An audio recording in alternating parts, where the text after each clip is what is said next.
سوات کې سندرغاړې مینا په ډز وژل شوې د خیبر پښتونخوا د سلګرۍ په سیمه کې سوات کې ځای سندرغاړې مینا د هغې خپل خاوند په ډز وژلی.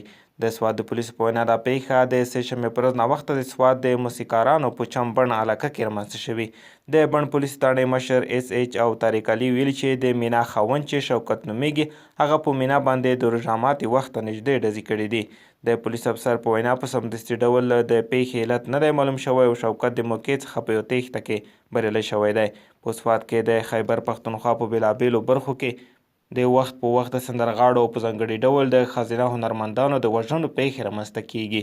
د روان کال فبرورۍ په میاشت کې په مردان کې د پښتو ډرامو هنرمنده لبني چې په ګلالۍ مشهوره وه مړی یې د مردان په چوره سیمه کې د ګڼو د یو پټي څخه ترلاسه شوی و او په تشدد وژل شوې وه. تېر کال د اګست په میاشت کې د خیبر پښتونخوا په نوښار سیمه کې د سټیج پښتنه سندرغاړې او مډله ریشما خان د هغې خاوند په ډز وژلې وه. تېر کال د فبرورۍ په میاشت کې هنرمنده سنبل په مردان کې وژل شوې. له دغې وړاندې په فبرورۍ کې بله هنرمنده برېښنا په پېښور کې سره د پلار وژل شوې وه.